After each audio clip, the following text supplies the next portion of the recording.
का मजा तो जरूर उठाया होगा, मगर आज हम आपको पिलाएंगे एक ऐसा कॉकटेल जिसमें क्रिकेट का भी मजा है और फुटबॉल का भी, क्योंकि आज पहली बार दो हाथ कर रही है सीआईडी की टीम और उनके नन्हे मुन्ने मित्रों की टीम, जो कि वो बच्चे हैं जिनकी परवरिश किसी घर में नहीं बल्कि अनाथालय में हुई है।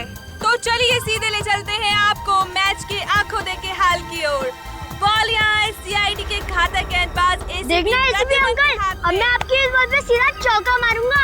अच्छा? बैट्समैन की गेंदबाज को चुनौती। मैं इतना खराब बॉलर भी नहीं हूँ, समझे? देखना तुम्हें आउट कर देता हूँ क्या नहीं। ऑल द बेस्ट बेटा। Thank you Sachin sir. गेंदबाज यहाँ अपनी फील्ड प्लेसमेंट चेक करते हुए।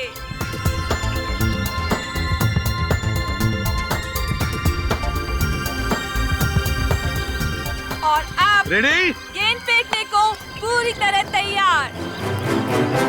और ये बैट्समैन का शानदार शॉट, क्या ये छक्का जाएगा?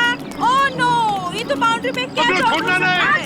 सचिन यहाँ चीते की फुर्ती के साथ गेंद की तरफ भागते हुए और ये तंबू में घुस गए। सीआईडी एक बार फिर से इस क्रिकेट मैच में नाकाम साबित हुए। अरे क्या सचिन, क्या छोड़ दिया?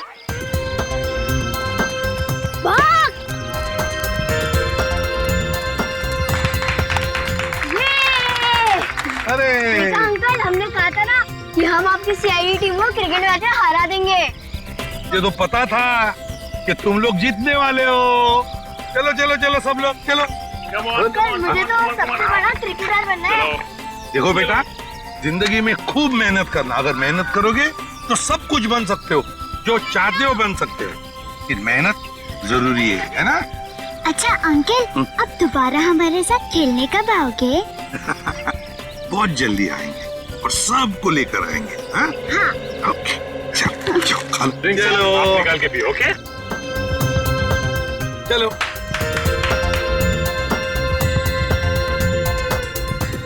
श्रेया, श्रेया लंच टाइम, सबको ले आओ। ओके बच्चों, चलो लंच ब्रेक, खाना खा लेते हैं। मैं जा रही हूँ। मैं भी आता हूँ। अरे रुको, अकेले मत जाना, मैं आ रही हूँ। Sorry sorry sorry sorry sorry sorry sorry. रोना नहीं। देखो टीटी मर गई। देखो गुड गर्ल, बहादुर बच्चे। जाओ इशिता, इसे लेकर जाओ, मैं तारा और चिंटू को लेकर आती हूँ। जाओ तारा, चिंटू, तारा, चिंटू। हाँ चले गए। चिंटू प्लीज बाहर आ जाओ। तारा,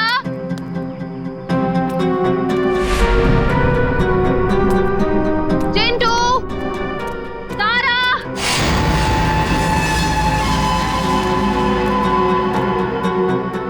चलो यार, भूख लग रही है। तारा, देखो एसीपी सर बहुत डांटेंगे। चिंटू,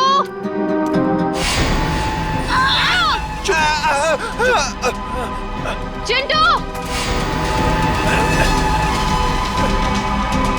निकल यहाँ से, जल्दी। चिंटू,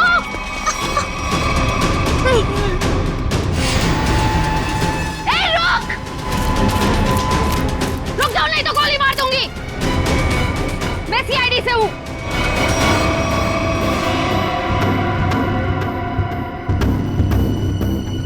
छोड़ दो बच्चों को, नीचे उतारो, नीचे उतार। छोड़ दे।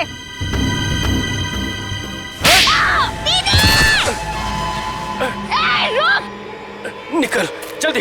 रुक जाओ चिंटू।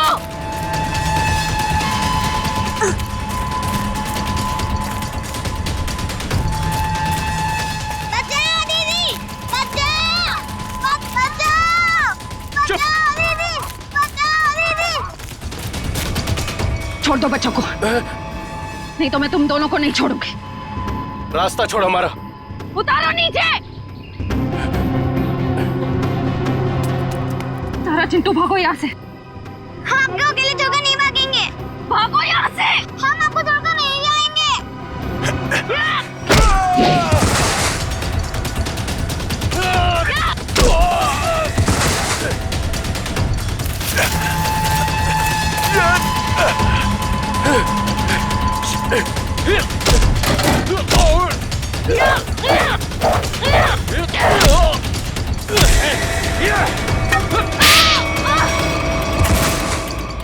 छोड़ उसको, चल यहाँ से। हाँ। चल, निकल, जल्दी, जल्दी कर।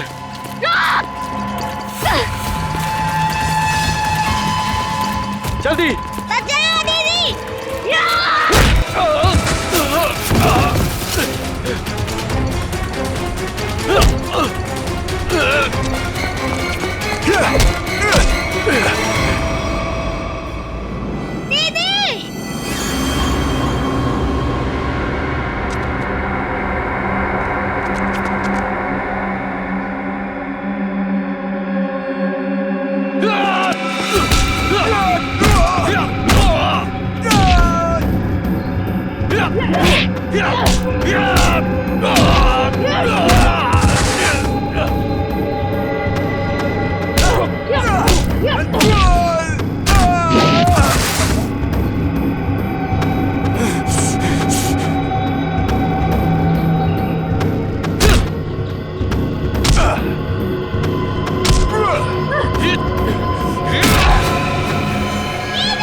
चिंटू और तारा नहीं दिख रहे।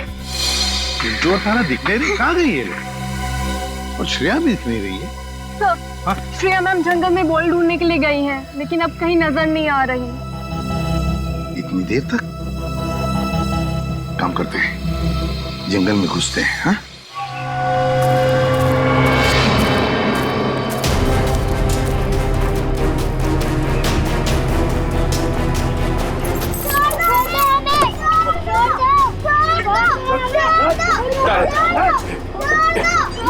चल चल।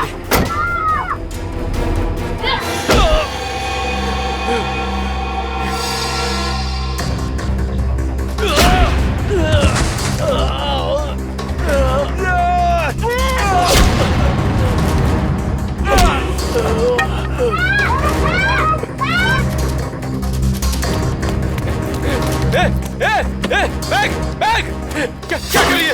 बैग बैग छोड़, निकल यहाँ से। चल जल्दी कर, चल।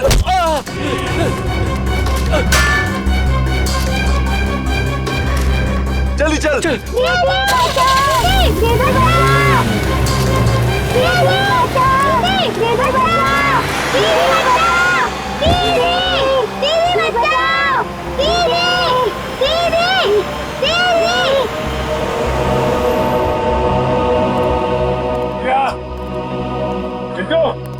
श्रेया, तारा, श्रेया, चिंटू, श्रेया, चिंटू, सर, हाँ, देने के सर। क्या चाचू? सर यहाँ पे खून की बूंदें पड़ी हुई।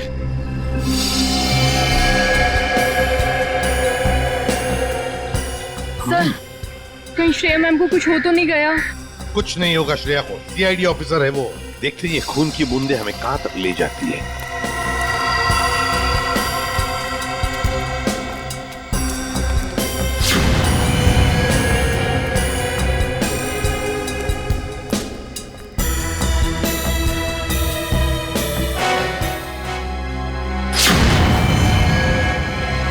सर वो रही श्रेया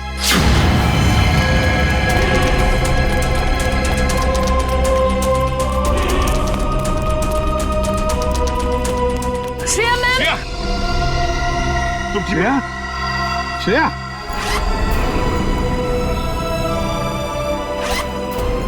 श्रेया, श्रेया,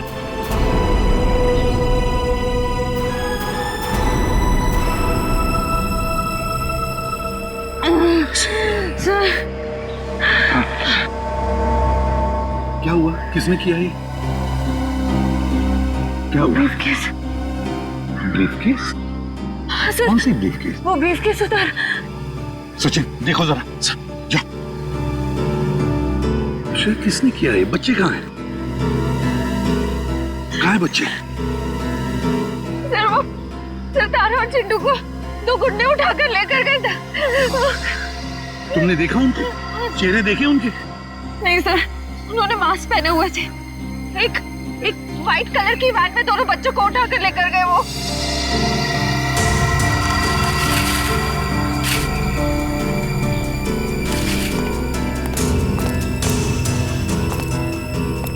अच्छा, वैन का नंबर तो देखा है? नहीं सर, नंबर प्लेट नहीं थी, मगर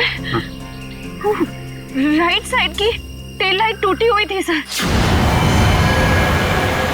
रेड रंग की van, right side tail light टूटी हुई थी ना। इशिता, जल्दी से सारे चेकमेट और तुलना को पर फोन करो और इस गाड़ी के बारे में बताओ, सब कुछ डिटेल में बताओ जल्दी। हाँ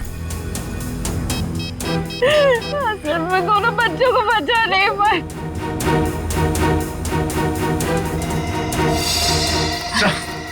हाँ, ये रहा वो ब्रीफकेस।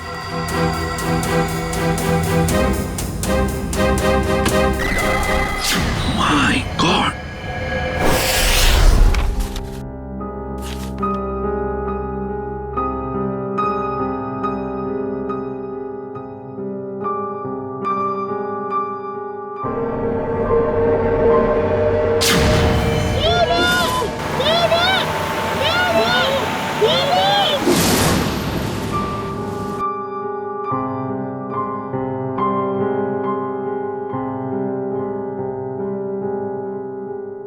श्रेया मैम, कुछ दिन सेहत का ध्यान रखिएगा। सर पर भी काफी जख्म आया है। ये जख्म तो भर जाएंगे तेरे। बच्चों को भी गुंडों से बचा नहीं पाई। इस बोझ को मैं कभी झेल नहीं पाऊंगी। श्रेया, क्या कर रही हो तुम? ऐसा मत सोचो, उन बच्चों को हम बहुत जल्द ढूंढ निकालेंगे। और फिर तुमने वो ब्रीफकेस छीन लिया हाथ से उसके। एक बार डॉक्टर साड़ू के उस ब्रीफकेस से कोई सॉलिड सबूत निकाल लें, उन बच्चों तक हम बहुत जल्दी पहुंच जाएंगे। डॉक्टर साहब, कुछ मिला क्या? किसी औरत का हाथ है, हाथ पर मेहंदी लगी हुई है और नाखूनों पर नेल पॉलिश है। डॉक्टर साहब, ये सब हमें पहले से पता है, कोई खास डिस्कवरी हो तो बताइए। हाँ है ना, लगता है इस औरत ने हाल फिलहाल में ही मेहंदी लगाई है, क्योंकि मेहंदी का रंग बहुत गाढ़ा है। ये डिस्कवरी है? अरे ये सब पहले से पता है सर। कुछ और अभी नहीं पता लग सकता यार, मजाक है क्या सब कुछ यार? पहले इस हाथ को लेबोरेटरी में भेजो, फॉरेंसिक लैब में, वहां पर डीएनए टेस्टिंग होने दो, उसके बाद पता लगेगा ना यार। बहरहाल फिलहाल तुम इतना तो पता लगा सकते हो कि जहां से हाथ मिला है वहां पर कोई शादी ब्याह हुआ है क्या? ये पता लगाने के लिए मैं वंश को पहले ही भेज चुका हूँ। वेरी गुड, बहुत अच्छा किया। तो अभी मैं भी चलता हूँ। और हाँ, अगले 12 घंटे तक मेरी लैब में कोई मुझसे कुछ पूछने के लिए नहीं आएगा, अंडरस्टैंड? ठीक है सर, नहीं पूछेंगे। जब तारिका जी है तो आपसे क्यों पूछें? ये डॉक्टर साहब कमाल है, गुस्सा बस नाक पे रखता है इनके। सर, मुझे तो लगता है उन बच्चों ने शायद जुर्म को होते हुए देख लिया, तभी तो वो गुंडे उन्हें अपने साथ ले गए। बात तो ठीक है फ्रेडी, वरना अनाथ बच्चों को कोई पैसों के लिए तो किडनैप करेगा नहीं। हेलो, क्या नहीं गुजरी? ओके, ठीक है, श्योर, थैंक यू। क्या हुआ?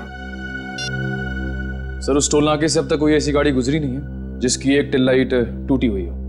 अच्छा सर, कहीं ऐसा तो नहीं कि उस गाड़ी वाले ने लाइट को रास्ते में ही रिपेयर करवा दिया हो?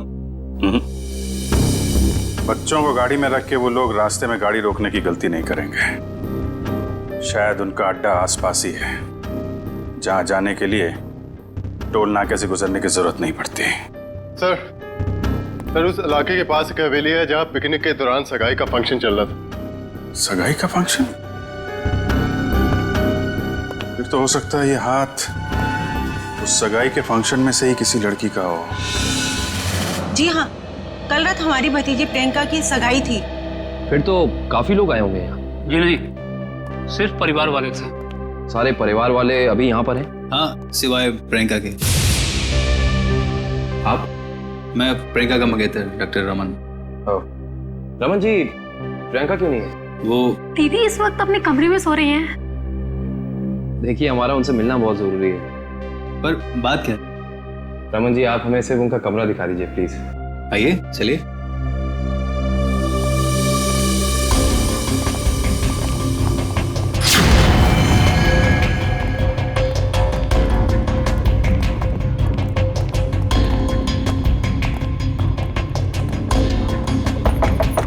प्रियंका, प्रियंका, उठो, प्रियंका।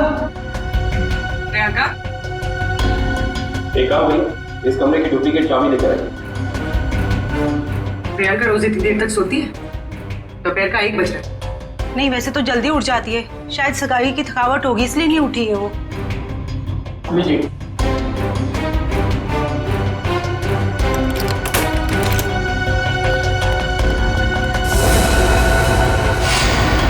प्रियंका, प्रियंका, प्रियंका का हाथ कहाँ गया? प्लीज प्लीज प्लीज आप बाहर चलिए। Sir please. Sir, she is dead. जिस बात का शक था वही हुआ।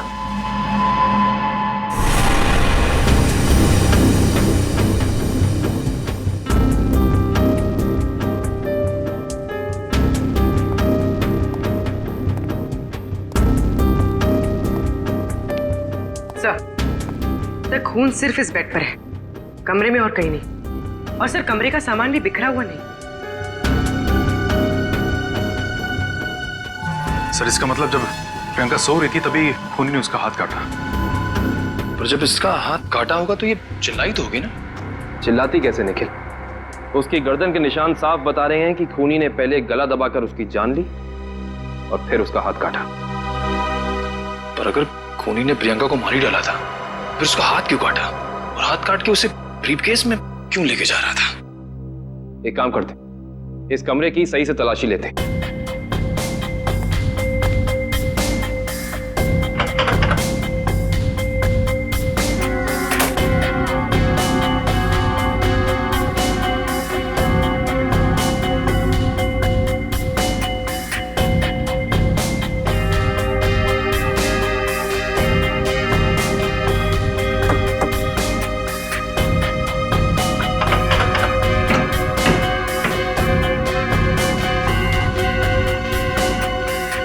कमाल है, सारी खिड़कियां बंद हैं, दरवाजा बंद है, तो खूनी इस कमरे में आया कहां से? और कोई खुफिया रास्ता भी नहीं है यहाँ पर। बाथरूम की खिड़की इतनी छोटी है कि कोई इंसान उसमें से अंदर आ ही नहीं सकता। इसका मतलब खूनी जो कोई भी है वो अंदर का ही है।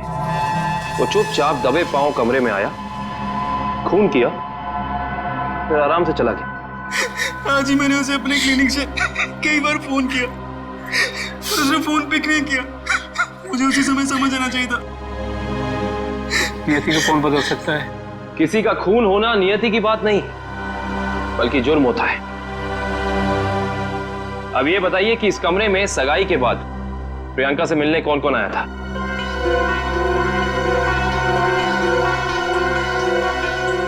सबकी जबान पे तो ताला लग गया। इस ताले को खोलने का तरीका है हमारे पास। इस कमरे के बाहर जो सीसीटीवी कैमरा लगा है, उसकी फुटेज हमें बताएगी कि इस कमरे में कौन कौन आया और कौन कौन गया।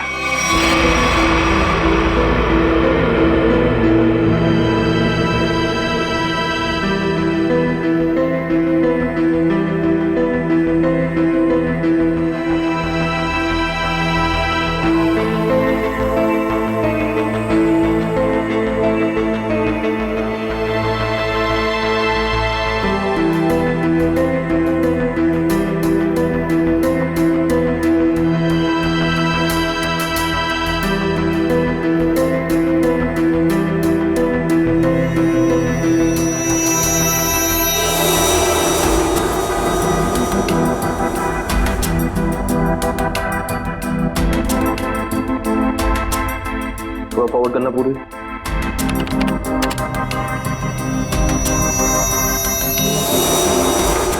पॉज करना। ये आदमी प्रियंका के कमरे में बहुत सारा गिफ्ट लेके गया, लेकिन 1 मिनट में वापस आ गया। हाँ निखिल, एक काम करो, घर वालों को अंदर लेकर आओ। अब लोग प्लीज थोड़ा अंदर आइए।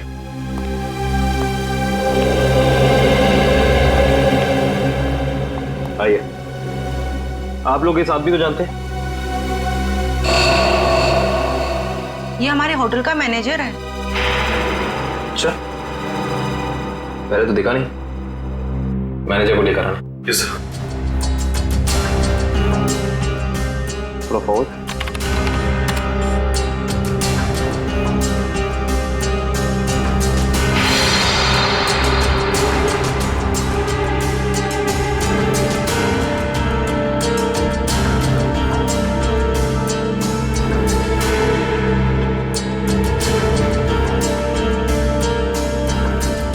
वो भी थोड़ा फॉरवर्ड कर।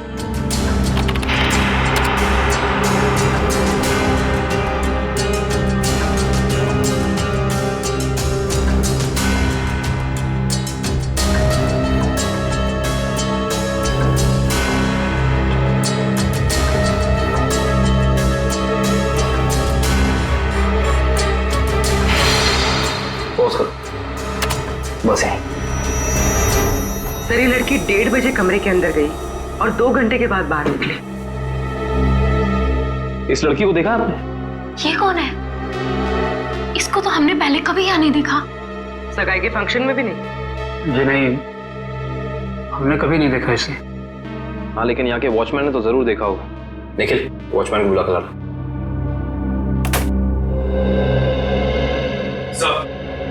सब जगह देख लिया मगर मैनेजर के मिला नहीं सर। मिला नहीं? सुबह तो यही था, शायद मार्केट गया होगा सब्जी लेने के लिए। कमाल है, पहली बार सुन रहा हूँ कि इतने बड़े होटल का मैनेजर बाहर सब्जी लेने जाता है। ये इस होटल के वॉचमैन, क्या नाम है? रिंकू। रिंकू जी, इस होटल के मैनेजर को तुमने यहाँ से बाहर जाते हुए देखा था? नहीं सर। इस लड़की को देखा था? हाँ सर, ये तो वही लड़की जो कल रात प्रियंका मैम से मिलने आई थी। क्या कोई भी अरे गहरा आएगा प्रियंका से मिलने और तुमने अंदर जाने दिया? नहीं साहब, हमने पहले प्रियंका मैम को फोन किया उनके रूम में, उन्होंने बोला आने दो, तो हमने आने दिया। इसका मतलब प्रियंका इस लड़की को जानती थी और आप लोग कह रहे हैं कि आप इस लड़की को जानते नहीं। रिंकू, एक बात बताओ, ये लड़की कल होटल अपनी गाड़ी से आई थी या फिर? सर, ये लड़की टैक्सी से आई थी। टैक्सी? उस टैक्सी का कोई नंबर रिकॉर्ड किया तुमने, कहीं लिखा कुछ? हाँ साहब, मैं होटल के अंदर जितनी भी टैक्सी आती है उनका नंबर लिख के रखता हूँ रजिस्टर पे। ये फोटो ध्यान से देखो, ये लड़की कल रात तुम्हारी टैक्सी में बैठी थी। आप लोग कौन? हम लोग सीआईडी से। सीआईडी साहब, मुझे तो इस पे पहले से ही शक था कि लड़की में कोई गड़बड़ है। क्यों, क्या हुआ? ये लड़की 1 बजे रात को अकेली हमारी टैक्सी में आके बैठ गई और कहने लगी मुझे कुंदन नगर हवेली पे छोड़ दो। अच्छा, फिर क्या, मैंने उसे कह दिया कि वापसी के भी भाड़े देने पड़ेंगे और वह तैयार हो गई। क्यों? मान तो गई, लेकिन हवेली पे जाने के बाद उसने कहा कि थोड़ी देर इंतजार करना पड़ेगा और 2 घंटे लगा दिए और 2 घंटे के बाद उधर से वो दौड़ती हुई चली आई और मुझे कहा कि चलो। मैंने पूछा कहाँ, तो बोली कलानगर म्यूजियम पे। कलानगर म्यूजियम? सर, इतनी रात को तो ये म्यूजियम बंद रहता है ना? हाँ सर, मैंने यही उनसे पूछा, पर उन्होंने कहा तुम अपने काम से काम रखो। काम से काम तो अब सीआईडी रखेगी। कलानगर म्यूजियम?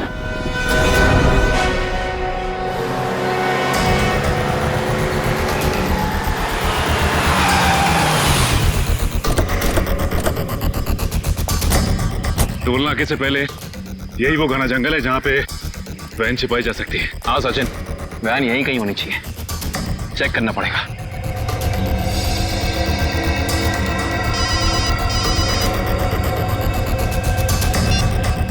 कितनी बार कहा है तुम लोगों को कि कोई गलती नहीं होनी चाहिए, मगर तुम सब लोग निकम्मे हो, निकम्मे। बॉस, हमारी तरफ से तो सब सही जा रहा था, पता नहीं ये बच्चे अचानक कहां से आ गए। हमें कुछ समझ में नहीं आया, इसलिए हम बच्चों को उठाकर हमारे साथ में ले आए। तो मुझसे क्या चाहते हो? उन बच्चों को अपनी पीठ पर बिठाकर घोड़ा घोड़ा खेलूं? एक काम करो, आग लगा दो उस वैन को बच्चों के साथ ही ना रहेगा बांस ना बजेगी बांसुरी। क्या बच्चों को जला दूं? सुना नहीं मैंने क्या कहा? हाँ बॉस। एक से बढ़कर एक बेवकूफ पाल रखे हैं मैंने। चिंटू, हमें कुछ करना आएगा, वरना पता नहीं ये बुरे अंकल हमारे साथ क्या करेंगे। इस आदमी के सीने में दिल है या पत्थर? कितनी आसानी से कह दिया कि बच्चों को जला दे।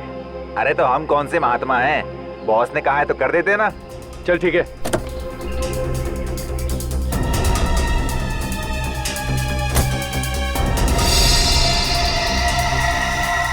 ए जल्दी करना।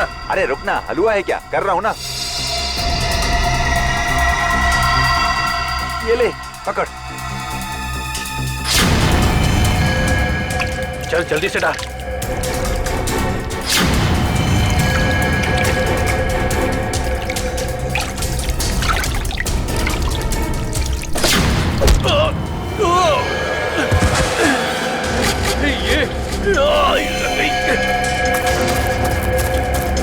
अरे भाई, अरे बच्चे चल उस तरफ भागे, चल।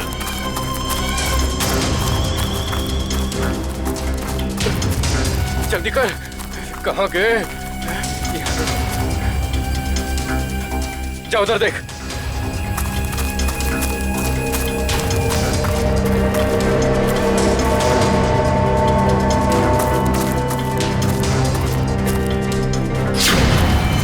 अरे वो देख, वो रहे। पकड़, चल चल चल जल्दी।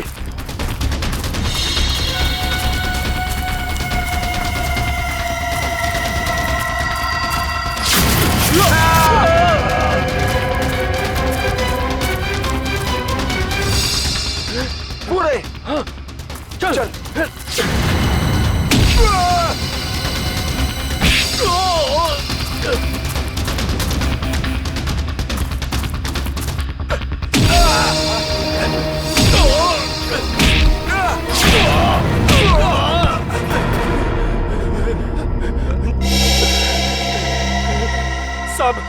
साहब हमने जो कुछ भी किया पैसे के लिए किया साहब।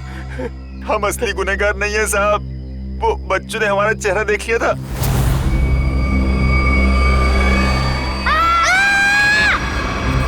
इसलिए हम उन्हें अपने साथ उठा लाए।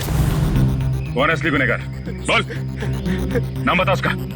हमने उसका चेहरा नहीं देखा साहब, क्योंकि वो गाड़ी में आया था और पैसे देके चला गया साहब। गाड़ी में आया था तो उसका गाड़ी नंबर, मोबाइल नंबर, घर का नंबर कुछ तो याद होगा साहब। उसका मोबाइल नंबर है मेरे पास। देखो जल्दी निकल। देता हूँ साहब।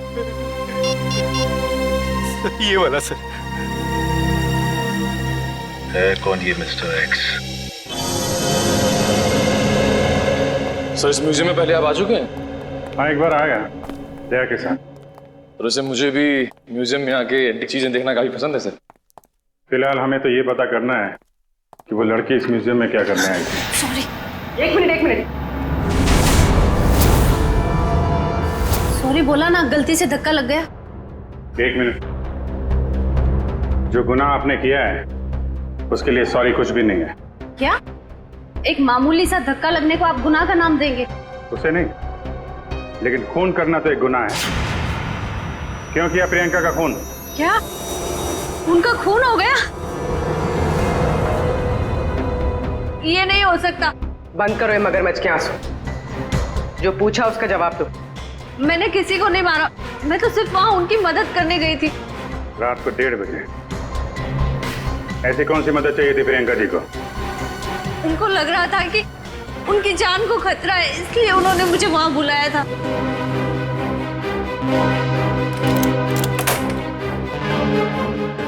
थैंक गॉड तुम आ गई। मगर हुआ क्या? इतनी रात गए बुलाए, क्या हुआ? कुछ तो बताओ, क्या हुआ? तुम इतनी टेंस क्यों नजर आ रही हो? मेरी जान को खतरा है। क्या? मगर किससे? ये सब बातें करने का बिल्कुल वक्त नहीं है। ये बताओ, जो सामान मैंने तुमसे मंगवाया था तुम लेकर आई हो, अब फटाफट मेरे लेफ्ट हैंड का प्रिंट ले लो। Do it fast.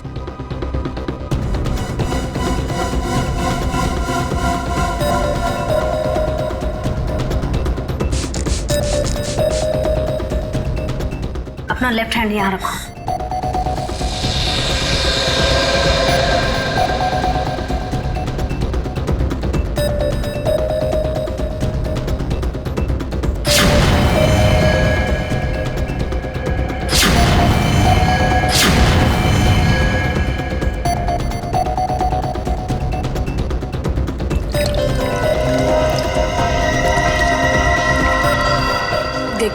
अभी तक तुमने मेरी बहुत मदद की है। मेरा एक और काम कर दोगी प्लीज?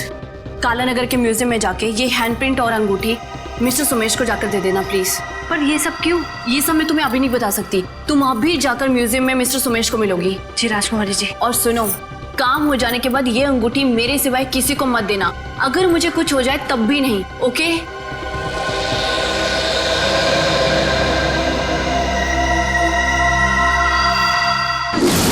तो उन्होंने अपने हाथ का इम्प्रिंट बनवाया और उसे म्यूजियम के मैनेजर सोमेश को देने को कहा? जी। मगर उसने अपने हाथ का इम्प्रिंट बनवाया क्यों? वो तो मुझे नहीं मालूम। आप जरा वो अंगूठी दीजिए जो प्रियंका जी ने आपको दी।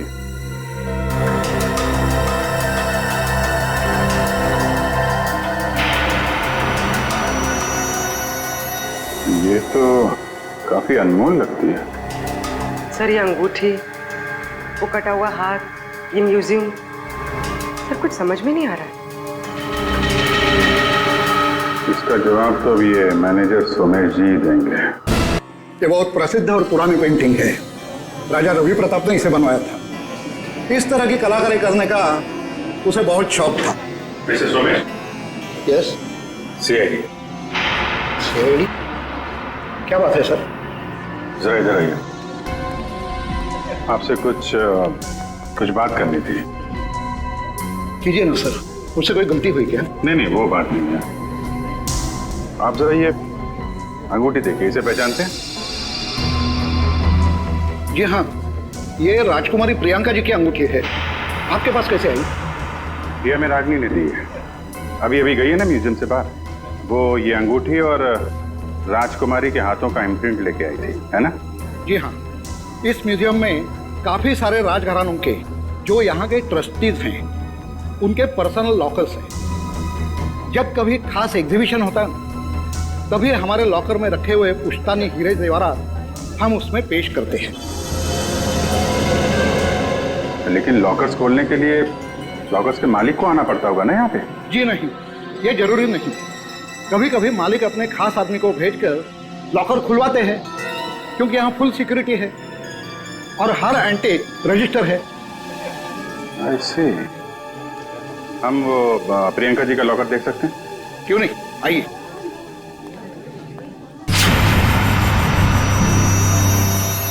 ये रहा उनका खास लॉकर। प्रियंका जी के हाथ का इम्प्रिंट इसका पासपोर्ट था। सर इसलिए प्रियंका का हाथ? क्या हुआ? नहीं कुछ खास नहीं। आप ये बताइए, अभी इसका पासवर्ड, नया पासवर्ड क्या है? सॉरी सर, ये तो कॉन्फिडेंशियल है, मैं नहीं बता सकता। ये आपको बताना पड़ेगा क्योंकि प्रियंका का खून हो गया है। और? जी हाँ। और खूनी तक पहुंचने के लिए हमारा ये जानना बहुत जरूरी है कि इस लॉकर में क्या है और प्रियंका ने अपना पासवर्ड जल्दबाजी में क्यों बदला। प्लीज। आपके पास जो अंगूठी है यही नया पासवर्ड है। अंगूठी? ये पासवर्ड है? जी हाँ। आप जरा ये लॉकर खोलिए।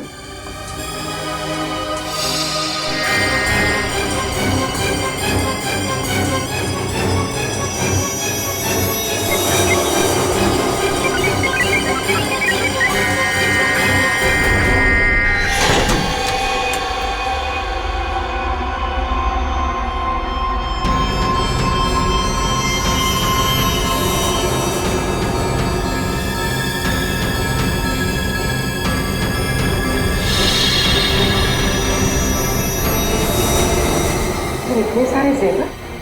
मतलब सर ये सब कुछ इसके लिए हुआ? लग तो ऐसा ही रहा है।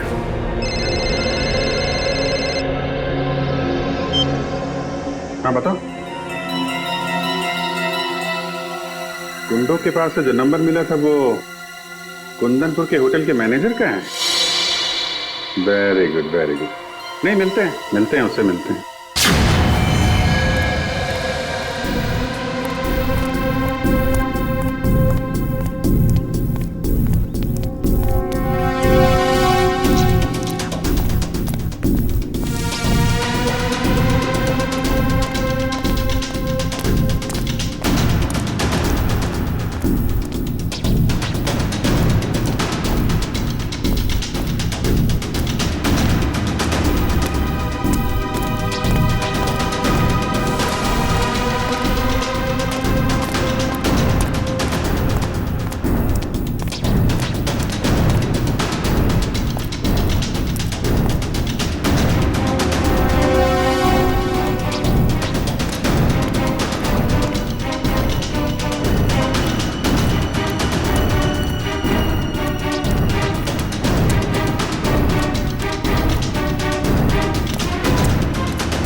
चलो अच्छा हुआ घर भी पहुंच गया।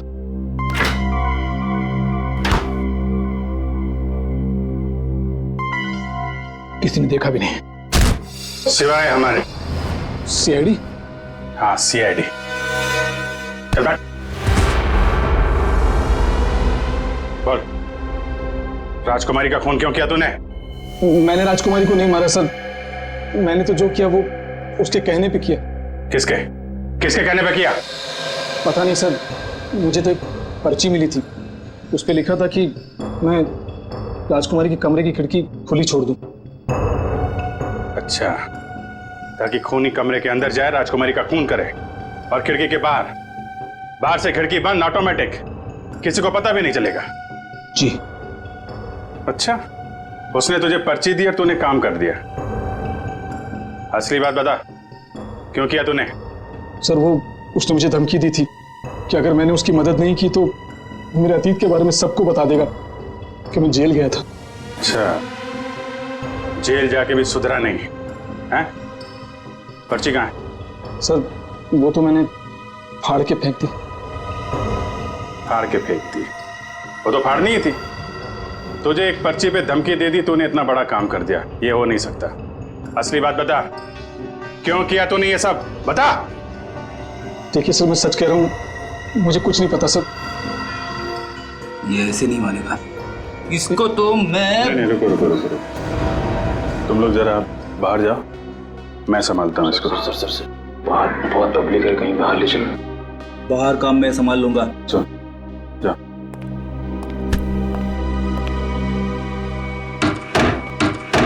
देख ये क्या कर रहा है? देख रहा, हमें मालूम ही है तूने किसी के कहने पे किया है, और वो कौन है वो तो हम पता लगा ही लेंगे। इसलिए तेरा जिंदा रहना कुछ जरूरी नहीं है। तो ऊपर चला जाएगा तो धरती से एक पापी कम हो जाएगा। बोल क्या करना है, बताते हैं? मुझे नहीं पता मुझे बता दो।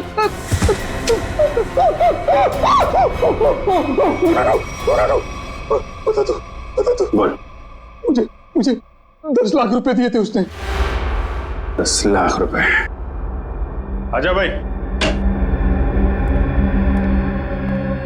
10 लाख रुपए का चक्कर है। चल, पैसे कहाँ हैं? पैसे दिखा। हाँ अंदर है। निकाल। लाता हूं। सर नुस्खा काम आ गया।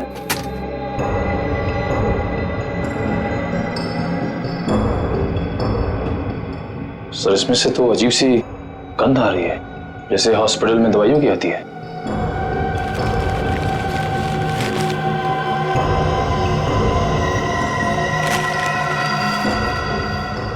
मुख में से नहीं है, अखबार में से आ रही है। एक मिनट सर, इस पे कुछ नंबर लिखा हुआ है।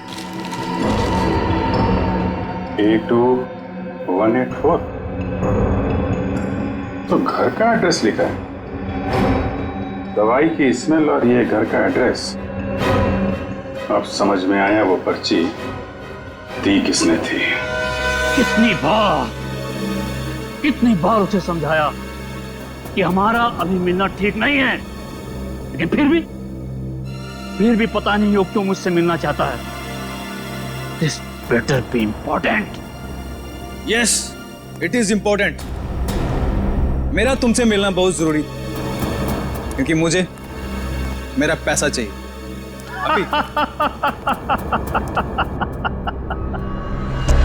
कैसा पैसा? पैसा कैसा होता है अभी ये भी तुम्हें समझाना पड़ेगा।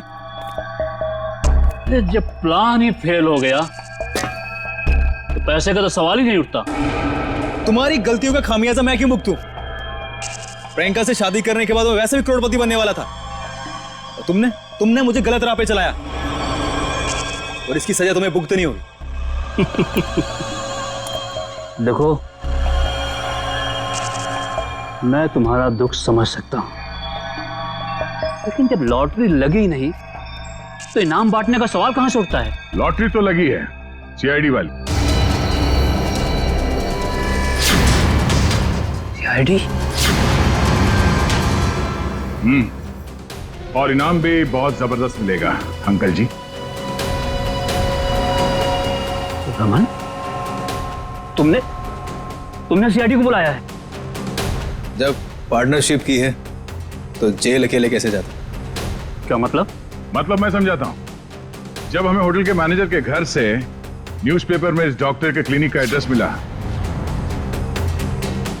तो हम समझ गए थे कि प्रियंका के मर्डर में पहला मोहरा ये डॉक्टर है। मगर हमें पता चल गया था कि इस डॉक्टर में इतनी हिम्मत नहीं कि किसी का खून कर सके। तब हमने एक प्लान बनाया।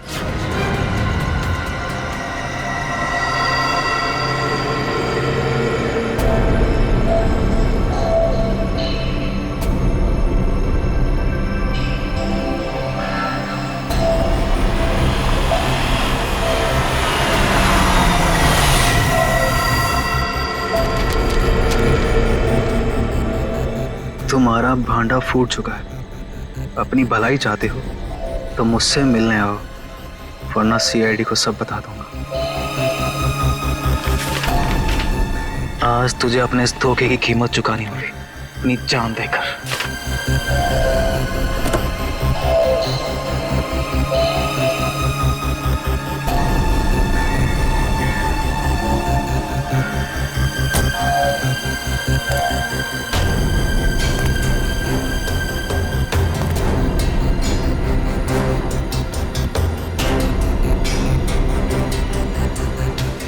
कहाँ हो तुम?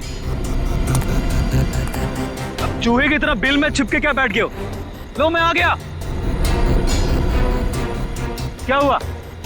डर गए क्या? अब डरने की बारी तुम्हारी है।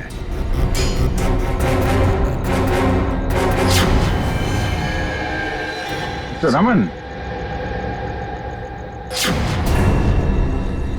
राजकुमारी प्रियंका के होने वाले दूल्हे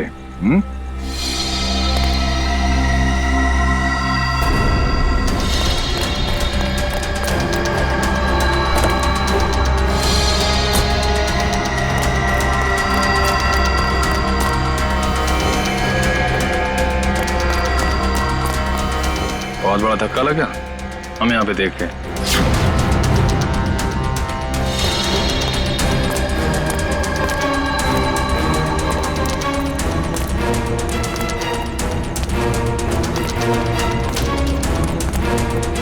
ये चिट्ठी हमने ही भेजी थी। अपनी होने वाली दुल्हन का खून किया तुमने, हिसाब तो देना पड़ेगा।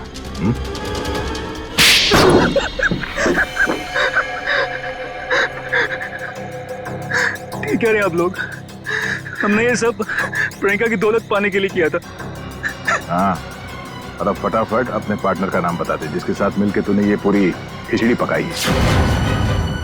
चलो अब फांसी के फंदे के लिए तैयार हो जाओ। अरे इसके पहले मैं तुम लोग को ऊपर पहुंचा दूंगा।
अरे अंकल जी, जेल यहाँ से बहुत दूर है, उम्र भी हो गई है, भाग नहीं पाएंगे।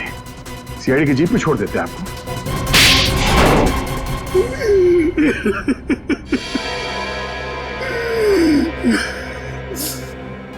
कहने को तो प्रियंका मेरी भतीजी थी, लेकिन भाई साहब की मौत के बाद मैंने ही प्रियंका को पाल पोस कर बड़ा किया, एक बाप का फर्ज निभाया।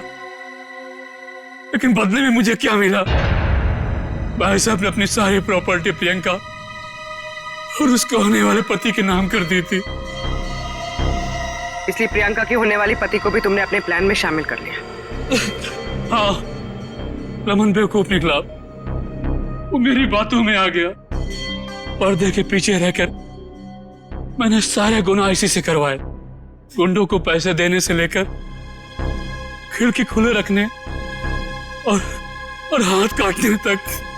मगर प्रियंका को भनक लग गई थी कि उसकी जान को खतरा है, इसीलिए उसने अपना पासवर्ड चेंज कर लिया और तुम लोगों के प्लान पे पानी फेर दिया। क्यों? हमें पता भी नहीं था कि उसने मेरी और अंकल की बातें फोन पे सुन ली है। सर, काश प्रियंका ने हमारी मदद ली होती तो उसकी जान बच जाती। वो आई थी मेरे पास ये बताने के लिए कि रमन उसकी जान लेना चाहता है, लेकिन उसे क्या पता था कि इस जुर्म का असली सूत्रधार कौन है। एक बार भी शर्म नहीं आई तुम्हें? अपने स्वार्थ के लिए अपनी भतीजी की जिंदगी उजाड़ दी तुमने। तुम जैसे लोगों के लिए तो फांसी भी कम है।